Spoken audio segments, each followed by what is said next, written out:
They keep wishing that I'd fall in line. But you and me, babe, were one of a kind. One might think it's obvious, please don't spill your mind when you don't have a clue, hey. They don't know about us, babe, they don't know about us. They can think what they want, baby, but they don't know a thing. Even if they did have a glimpse of our truth, they wouldn't know about us, no, they wouldn't know about us.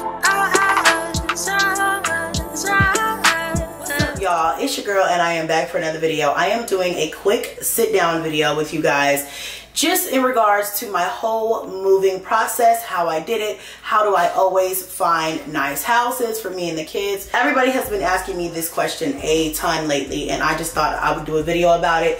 I've been getting a lot of, oh my gosh, girl, like you always find nice houses. How are you doing it in this market? How did you do it? What did you use? And then you have some people that are just ignorant. But you know what? Ignorant just means a lack of knowledge. So we're here to what? Teach them. I'm not here to brag. I'm not here to boast. I'm not here to act like I'm perfect or I have perfect credit or anything like that. I'm not here to lie to y'all. I'm here to tell y'all God's honest truth, okay? Also remember, I am not a house finder expert, but I definitely do have a lot of experience. And just in general, I'm really good at being able to track down, find nice places that give me my aesthetic feel, meanwhile still being in a good area with good schools, generally pretty good prices. So I will also say that renting is not something that I want to continue doing forever. But I am proud of the fact that being a renter in this market and having a large family and not having the best credit, I feel like that I do pretty well. And I'm proud of that. It's okay to pat yourself on the back and to be proud of your accomplishments.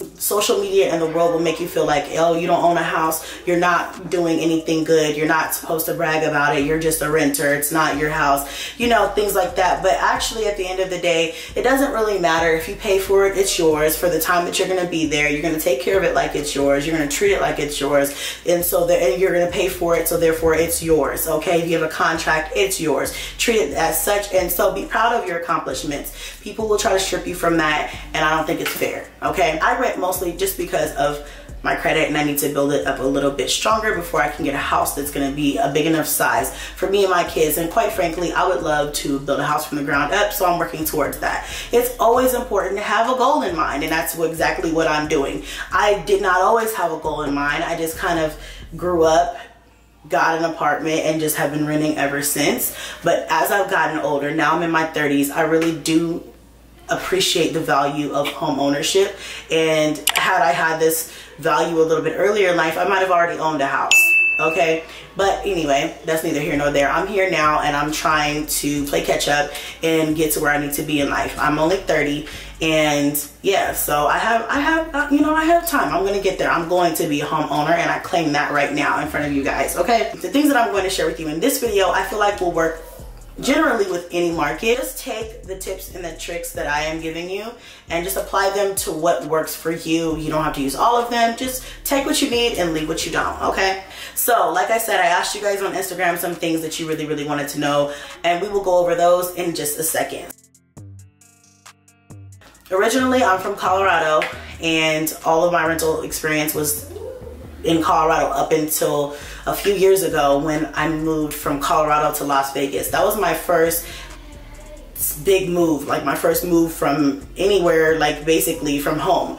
And that move was probably the most scariest for me because I didn't know anything about Vegas. I just knew that I wanted to leave Colorado, and I really didn't know where I wanted to go. So I started with doing a lot of research, and I added myself to mommy groups for that area. So I've been getting a lot of people asking me about that too. People who want to relocate to Houston or from somewhere else to another state, and they always ask me for advice. And my biggest advice for those people are, really do your research as far as the economy, the market there. You don't want to get somewhere and not be able to acquire a job unless you do something like what I do. You're an entrepreneur, or you can take your work with you wherever you go. So that's one thing that allows me flexibility when I'm looking for places, because I can essentially move anywhere in the country, probably in the world, as long as I have a internet connection, a camera, and a computer. I can work and make money. So, and a cell phone. Depending on your situation, of course, take that into account.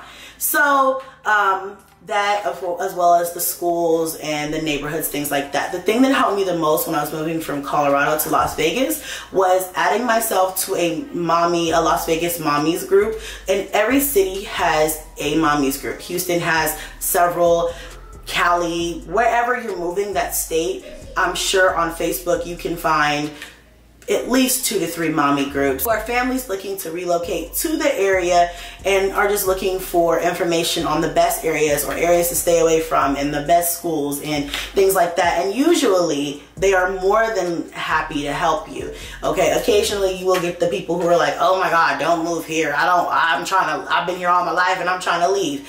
Don't let those people discourage you from moving to where you want to move to, because your situation is not their situation and their situation is not your situation. Just take it with a grain of salt, you guys. Take what you need and leave what you don't. Just keep that in mind, okay, throughout the process when you're moving from state to state. Everything else that I'm saying besides that is generally the same whether you're moving city to city, in your own neck of the woods, or state to state. All right, so here we go. Let me just go ahead and let you guys know that I do not have the best credit. One day I will be in the 800 club. I'm working towards it, but I'm not there yet. My credit is not super, super low. It's average, okay? When I look it up online, it's average, and it could be better. And honestly, average is just as good as having poor credit these days. I mean, let's just be honest, okay? I have to move and shake like I would if I had a 300 credit score. Period. I mean, that's honestly how I felt, at least in this market, okay? All being said, let's go ahead and start with what works best for me. Of all of the questions that I got, and I will go in and read a couple of them, the most asked question that I got on Instagram was basically, how do you even get your foot in the door with a low credit score? And that is a very complicated question, but still, Chrissy got you. What I will say also is that this market is a very unique market, because in the past it was very easy for me to be able to get a very nice house at a very good price in a very good neighborhood, and I didn't have to do a whole lot of searching high and low. Now this time around I had to search high and low day and night. I even had to take a month off from YouTube, really. I mean, technically I didn't hardly post because my sole focus was finding a home. It can easily become a full-time job, especially in this market. But what I will tell you guys is that my #1 tip for house searching in this market is definitely be flexible. Be flexible, stay flexible. And by flexible, I mean, you may have to go 20 to 30 to 45 minutes out of your city, and Houston is huge, so 20 to 30 minutes you're still in Houston, you know, you're just on a different side. So just keep that in mind, you guys. You know, 20 to 30 to 45 minutes, you're still in Houston. You just are on a completely different side of Houston. So you just have to take into account your city. It may put you into another city if you go further out, but just be flexible. Don't sell yourself short. That's another tip that I would have for you guys. And I feel like I kind of sold myself short a little bit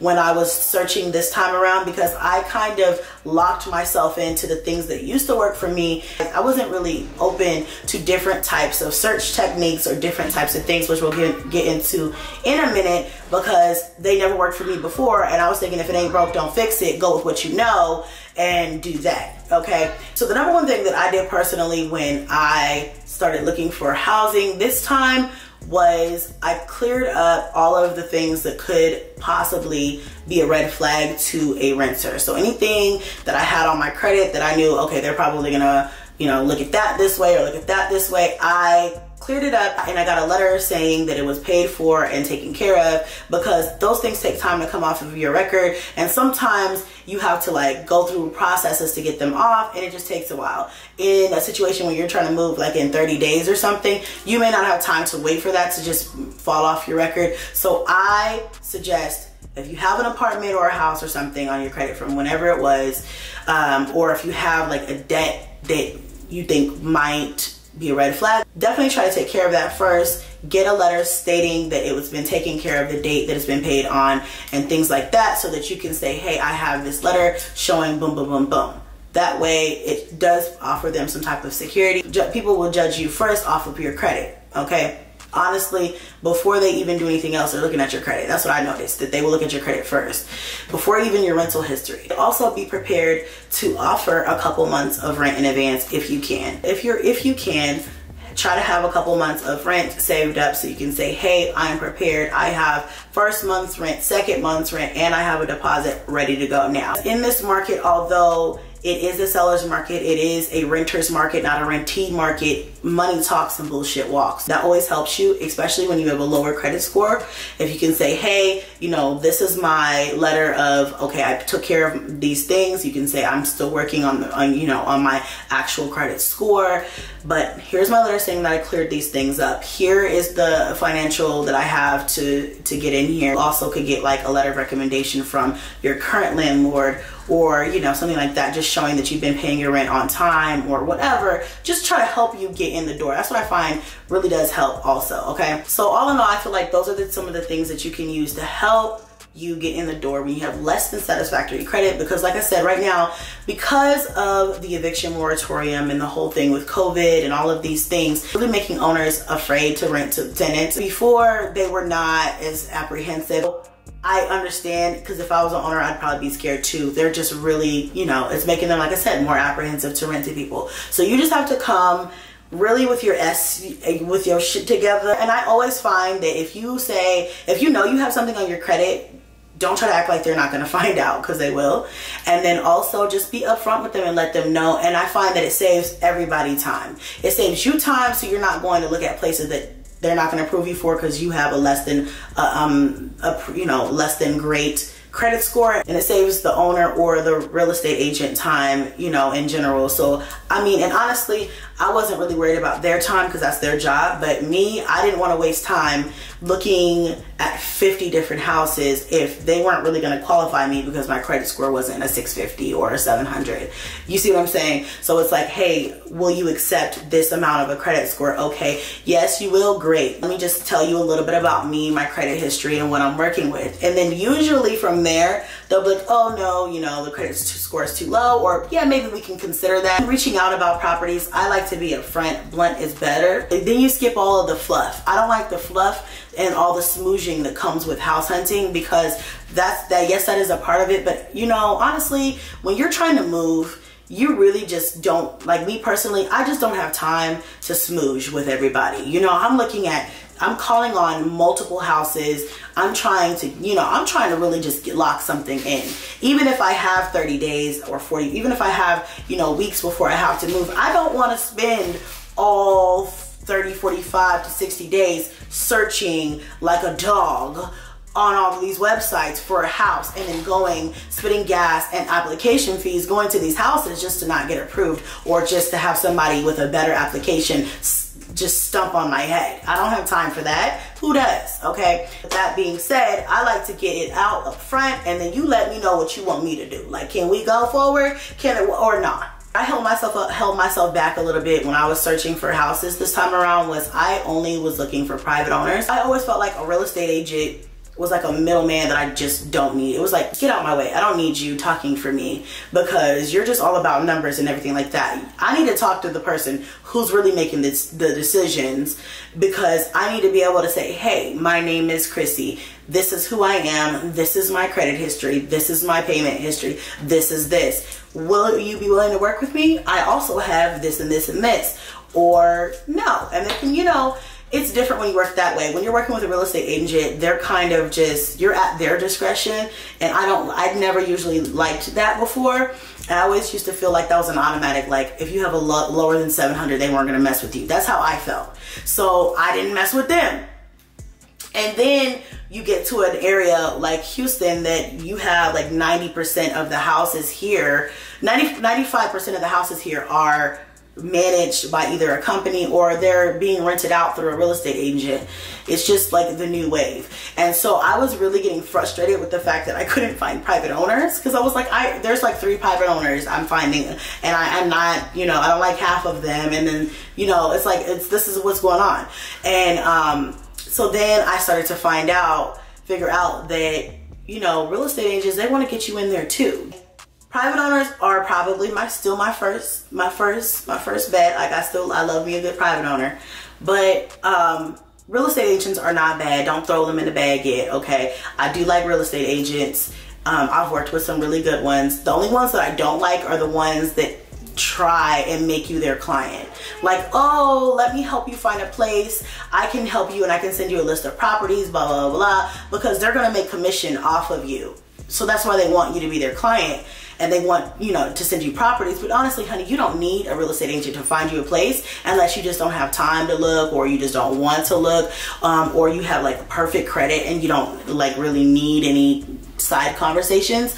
But I would say, you know, it's best if you handle your own. That's just me personally. I actually even paid $500 for a service to help me find a house, and yeah, it just didn't work out. It just didn't work out. It did not work out at all how I was hoping that it would. And honestly, it ended up putting more stress on me in the long run. So yeah, just do your best to try to find your own.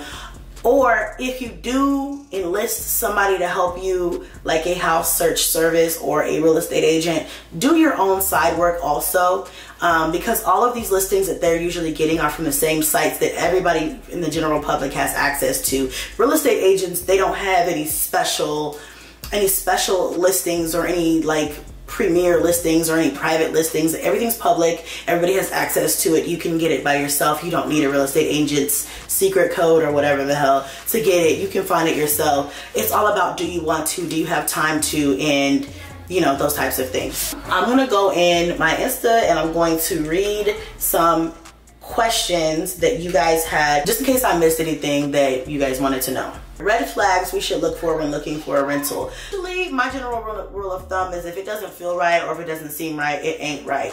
I don't work with people who aren't in the country or who, you know, it just doesn't seem right, or they're asking me for like, you know, anything crazy. So this is the second most asked question that I got on Instagram, was where are websites to find rentals and how do you work with a 600 credit score? Well, I think I kind of answered the 600 credit score. Most people want like, you know, 650 or higher. Sometimes it's hard when you're not there, but there are ways to kind of, I don't want to say get around it, just get through it, okay? And either they're going to accept it or they're not. That's all there is to it. And the websites that I use were Zillow, har.com was my favorite, and there's another one, but I can't remember. Zillow and har are my 2 top favorites. And har I was apprehensive about because I really just, there's so many listings that I felt lost. I went back with an open mind. Har.com was legit. Okay, so har.com, and that's for if you're in the Texas area. This one said, hey Chrissy, I'm moving from California to Houston in 2 months. What's the best area? I love Houston areas. I love Houston because it's so big. I'm still getting familiar with all of the areas. Areas that I was looking in were areas where I liked the houses. I liked Spring. I liked Katy. Katy is a very up and coming, Katy is a very like premier area in Houston. Everybody who's trying to live in the suburbs, that wants to live like more of a high-end lifestyle, will move to Katy. Okay, they have some of the best schools in the nation, things like that. So Katy, Spring, Cypress, all of those little suburbs in Houston are really, really good, have really nice big houses, and are very, very affordable. I would definitely say the market here is super crazy, but I've heard that it's crazy everywhere just because of, you know, the whole COVID and all of the protections, and it's just definitely not a renter's market. It's not a buyer's market. It's a seller's, it's an owner's market right now. I still think that Texas has really, really good bang for your buck. You could get a 3,000 square foot house like I have or close to it for a very affordable price a month. Just saying. Okay, you guys, so I think most of the rest of the questions I've already answered in this video. Moved into a beautiful house. I plan on being here for as long as possible until, you know, myself and my other half can comfortably purchase you know, hopefully a new build or build a house from the ground up. You know, I don't want to rent forever. I don't want to keep moving. I know people do say that. They're like, oh my gosh, girl, you're moving all the time. You move the kids around all the time. And, you know, it's not my proudest thing. But at the same time, when you're a renter, you're at the mercy of just whatever they want to do with you. You know what I'm saying? So don't get me out here lying saying that I'm going to be in this house for 5 years, because I may not be, you guys, okay? But I love this house and I'm going to be here for at least my full length of my lease. And by then, we'll be building or moving into a brand new house that we own, okay? Let's just put it out there like that. Thank y'all so much for watching this vlog, you guys. Hit a like for your girl down below in the description box, because it's what? It's free and it don't cost you nothing. And until next video, y'all, bye.